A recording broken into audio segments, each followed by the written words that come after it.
What's up, y'all? So, editor me here, and I just wanted to preface this video by saying this is actually an excerpt from a longer form piece that may or may not see the light of day.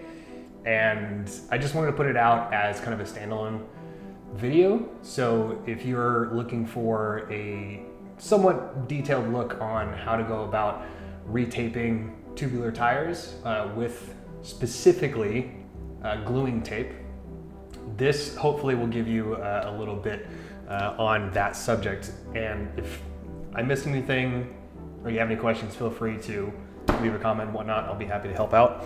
Otherwise, where should I start?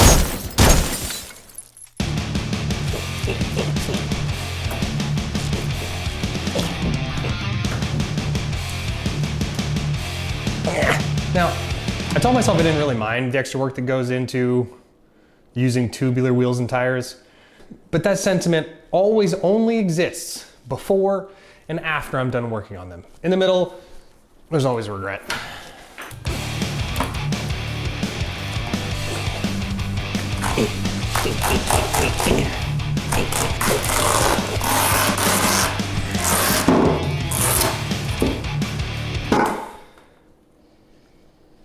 Why do I put myself through this?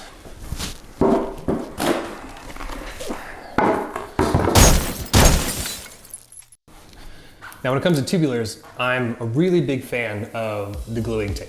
Tufo, which is the brand I was talking about, they sell easily the best one. Anything else out there, I would say just don't. Anyway, so the gluing tape allows you to not mess with having to like paint on a certain amount of glue. You're wondering whether it's the right amount, not the right amount. You kind of get rid of all that guesswork because the tape just kind of covers all of it. You literally tape it on the rim, you put your wheel on, you air your wheel up, and the pressure actually is what activates the glue, and that'll seal it for you. Now just make sure when you buy it for modern carbon wheels, 22 millimeter, not 19 millimeter. I made that mistake.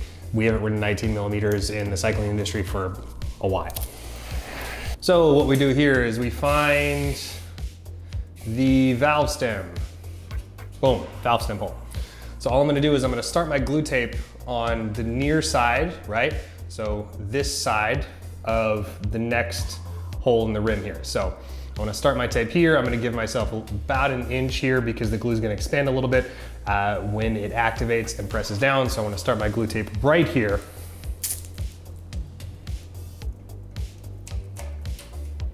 I'm gonna be as center as I can be. You probably won't be perfect, and that's okay.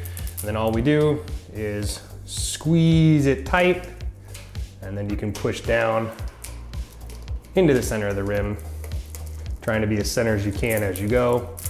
Once again, it's not gonna be perfect, and if you have to reset, it's not a big deal. Pushing down, so on and so forth, all the way around the wheel. I'll do that right now so you don't have to watch.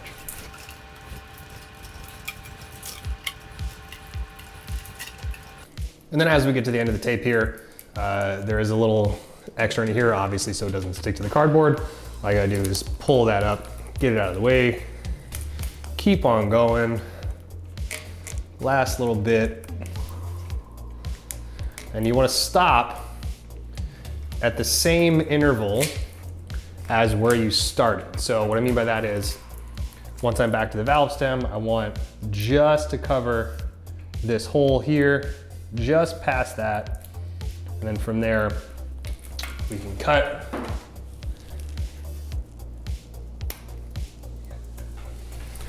Last thing, push thumb down the center, give it a nice pressure all the way around so that way it seats itself into the rim.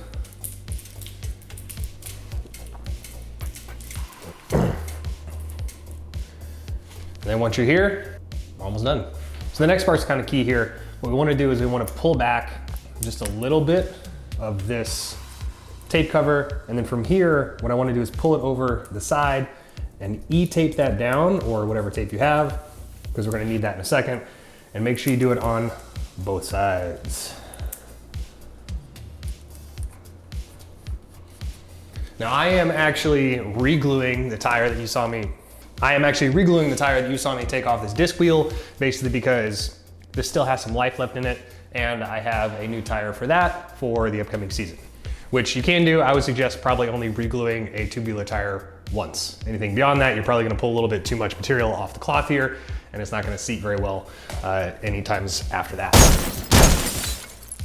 Now this is a valve extender for deep carbon rims that Zip came out with that I think is a really ingenious idea. That means you don't have to buy specific extenders that replace the Presta valve in your, really any of your tires, right? So all we have to do is we have to screw this on the normal valve here. The only thing you have to make sure to do is you have to unscrew your Presta valve as far as it'll go. So you want to turn it fairly aggressively to make sure it's kind of locked, almost open and loose here. Then you can throw the valve extender on, give it a nice twist, and then from there,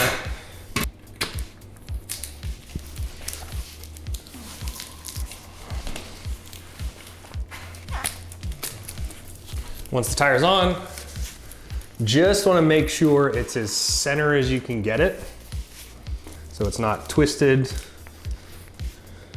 Once again, it doesn't have to be completely perfect, but as close as is good practice. Looking down the middle of the tire doesn't really help you because as you can see, it kind of sits off to one side.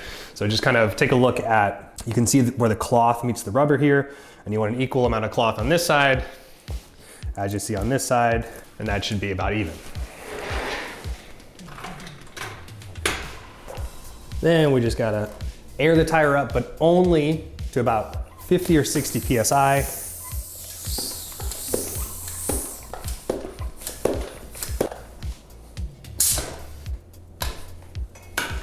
Once you have it aired up to about 60 PSI, now's the last chance to kind of go over. Make sure it's as center as is reasonably possible. Then the last thing here is we're gonna take one side of that excess tape cover, right? And then all we're gonna do is we're gonna slowly pull, and this is gonna be what starts the gluing process. As this gets removed, it gets in contact with that cloth underside of the tubular tire. And the reason we have two of them is in case one of these tears, you get two shots at it.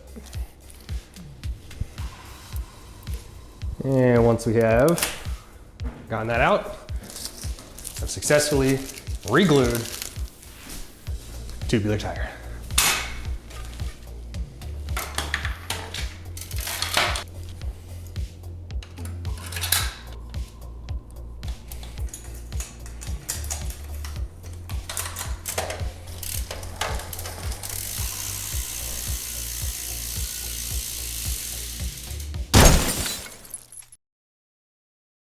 Also, if you were wondering about how I was working on the wheel without a wheel stand, I just use my indoor trainer. So if you have an indoor trainer that you use for the winter, which it is right now, you have basically a wheel truing stand, a wheel repair stand, and a bike repair stand all in one. You don't need all that extra stuff. Just use your indoor trainer.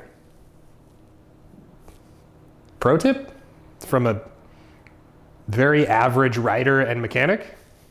I don't know.